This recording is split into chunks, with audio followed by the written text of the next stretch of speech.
Hello guys, and today we have another video, and last video did very great, or decent, and I hope it continues like that, because today we have a review of a blaster that I just bought yesterday, or wait no, 2 days ago, and I really loved it. It's a very nice blaster and I bought it in a new shop that opened very close to me, so getting Nerf blasters will be a lot easier.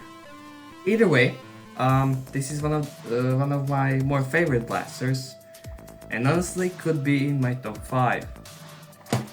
It's the Nerf N Series Strikeback, and let me tell you, Nerf N Series really strike back with this blaster. It really strikes back. It's a good blaster, man. Yeah, that's the whole gimmick. It's a very nice blaster, and I like it. So, without further ado, let's get into the review. Starting at the front, where we do not have an N-Strike barrel lock because this is an N-Series blaster, not the N-Strike blaster. They do have their own N-Series N-Series barrel lock, but it's not compatible with older attachments, which is dumb because even in the tightest of barrel lugs or barrel attachments, N-Series darts can fit through very well, and they already made it clear, or Nerf made it clear, that they do not care about accuracy, because these blasters are accurate 60% of the time. Still better than Elite. But overall, yeah, it does not have an N-Strike barrel lock because it's an N-Series blaster. It does look cool though, with these holes inside. We'll talk about the design later on. Now also, we have this pump action thingy, which is very interesting because it's pump action below and the pump grip is decently big. It could be bigger actually, but it's for 8-year-olds, so it's not small. And it does not have the problem with the Ultra 3, I'm pretty sure, in which you would just pinch your finger at the front, priming it. It hasn't happened with me once, which is really nice. And yes, this blaster is very similar to the Ultra 3. So yeah. And why is it similar? Well, because it is an internal magazine, which I thought I would love, and I do love it, which is very good. I'll show you in a little bit, but as you can see, this thing also moves, and it is a singular piece, and this piece also moves back, which is the strike back thing. And of course, you can actually just prime it by that, but it's a bit harder, and when you prime forward, you have to move off your hand because this will strike forward, so it won't hurt you, but still I don't like it. Although this is nice because if you're holding darts in your hand, it's very easier to just put your finger here and prime it so you can start loading. So it is really nice. And as for loading darts, it is very easy. You just grab your N-Series N1 darts, which I hope there will be N2 darts, which are more accurate. But you'll just line up like that and you load them in. Now with the heads, because they're the same width, they might catch on, and I had one break off, like a head.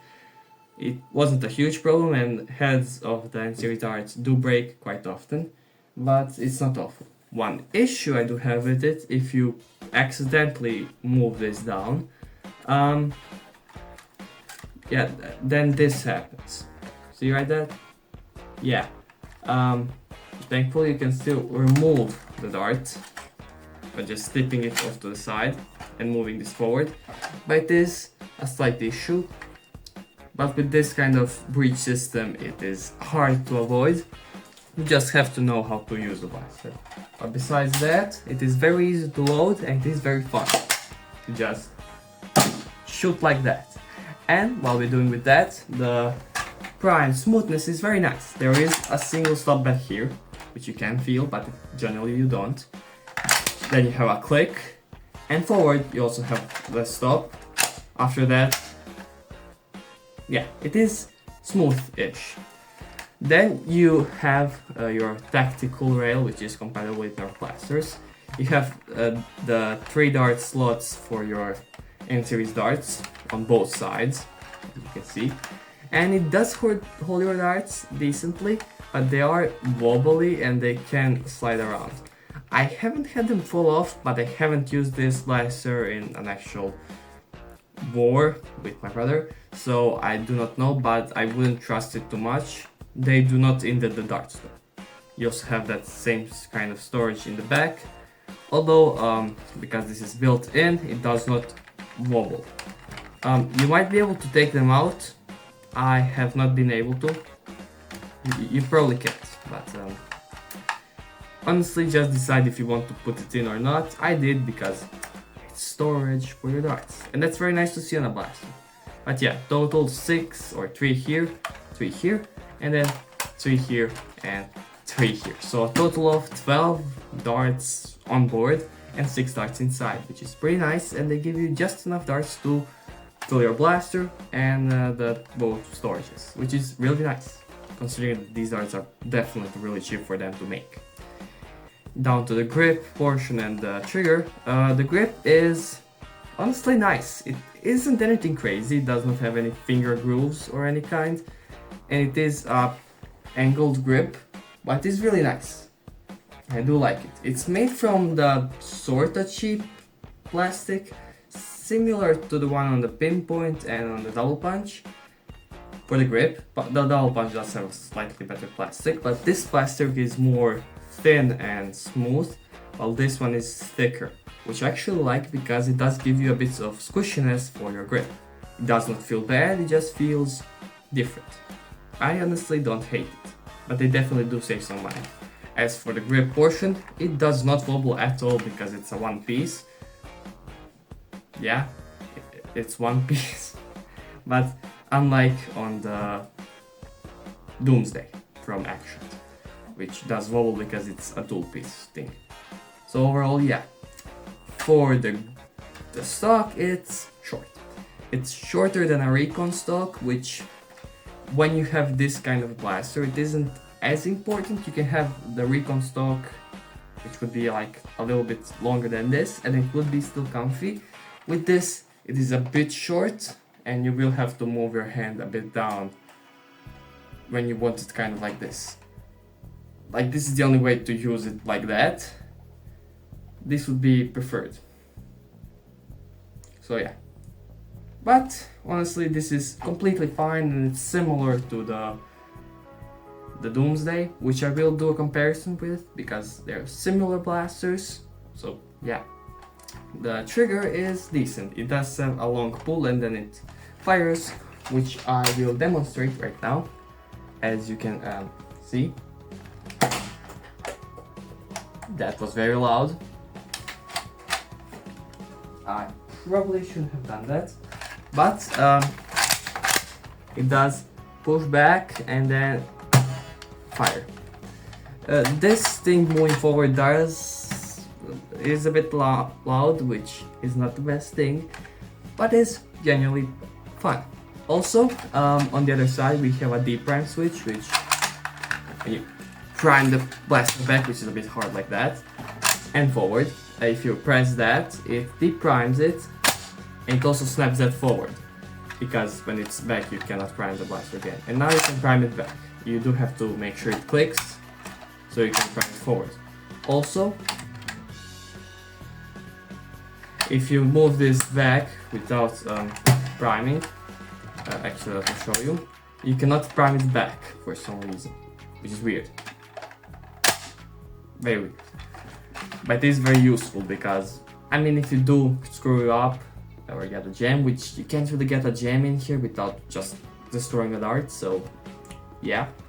But overall, the whole function is pretty good. The stock is still comfy even though it's short, so yeah. Also it has this handguard, no problems there.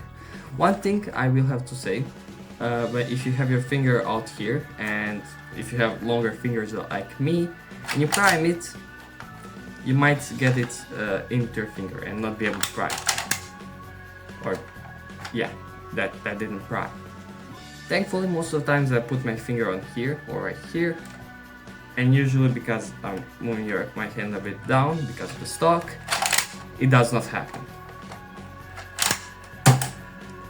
Now one thing is, you can also just keep it on the finger or the trigger, and yeah, I usually just keep it like this.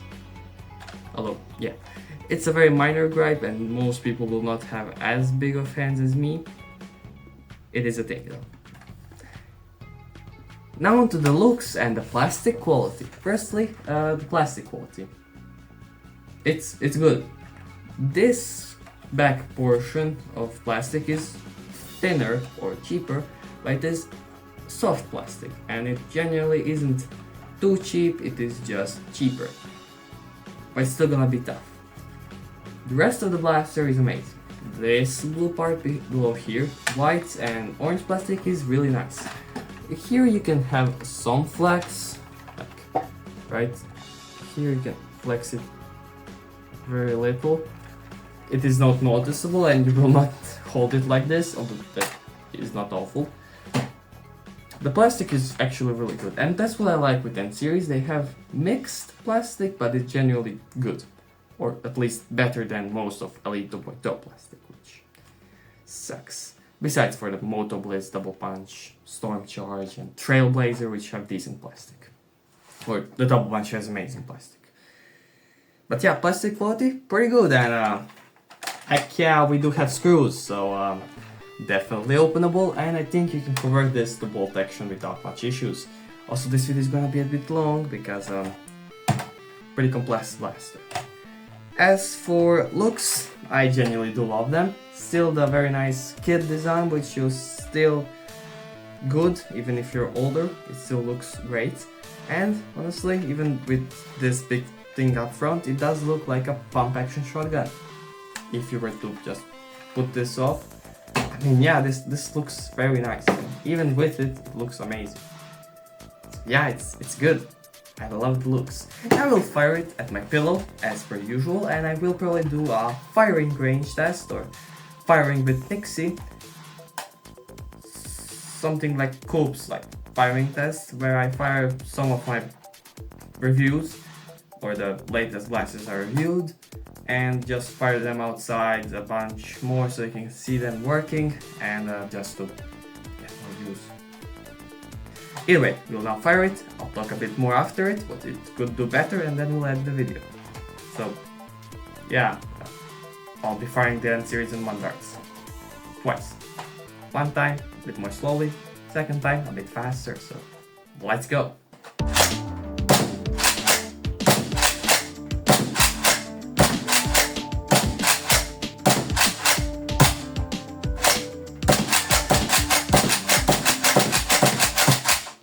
So as you can see, it fires well and it is fun to shoot. Now in here you can't really see the power nor the accuracy or anything of that sort, just the function. Also it isn't the easiest to film the whole functioning thing, but again I will do a video where I'll fire the blasters, eventually all of my blasters, to see them firing a bit better, and probably it will also be a range test. So, yeah. Either way, I really love the blaster. It's really fun, it looks great, and it's honestly not a bad price. Usually here in Croatia it costs around 25 euro, or in the USA it costs around $20. I got it on discount for 18 euros, which is pretty nice, right about $20, which is really good. And I love it. They could do some stuff better. Make this stock a bit longer, and for their demographic or their target audience, it wouldn't be worse. Generally would be better, and I mean, yeah, I would just make it better.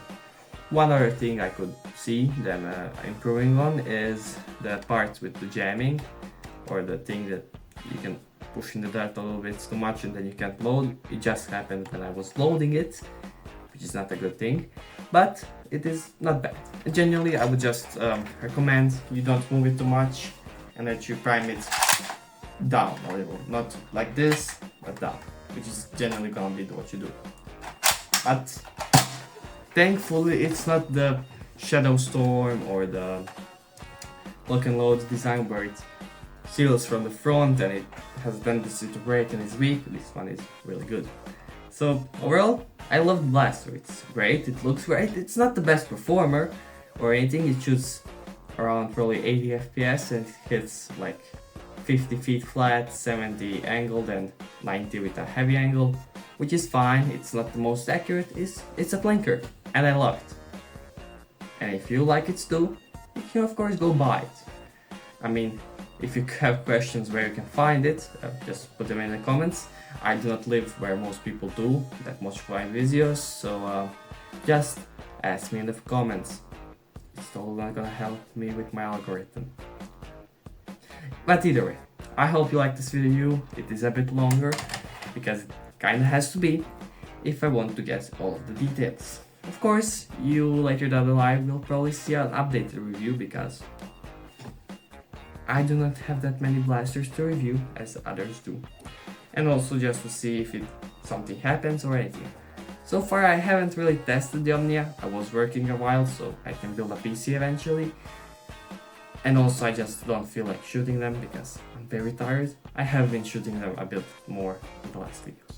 Either way, to not prolong this video anymore, which is already too long, in my opinion, I will end this video right here. So yeah, I hope you'll get a better camera soon. This really isn't a good one. Either way, my name is Nixie, and please subscribe and like, and bye bye.